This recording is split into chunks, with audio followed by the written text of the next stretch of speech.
Paglabay sa 8 ka tuig, subling gibuksan sa publiko ang Santa Cruz o Holy Cross Parish Church mas giila nga Maribohok Church.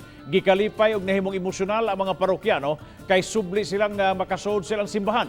Formal kining gi-turn over sa National Museum of the Philippines ngadto sa Archdiocese of Tagbilaran o gisaksihan sa mga lokal nga opisyal o mga parokyano. Human sa unveiling of the marker, gihimo ganayon ang liturgical dedication of Holy Mass nga giselebrar ni Tagbilaran Bishop Alberto Uy uban kang Archbishop Charles John Brown ang Apostolic Nuncio to the Philippines. Mitambong usab si Leoncio Ivasco, Presidential Advisor on the Streamlining of Government Processes.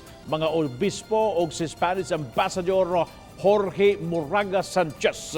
Matod sa National Museum of the Philippines, kini na ang wahing proyekto sa restoration and rehabilitation sa mga nagubang simbahan gumikan sa linog niadtong Oktubre 2013.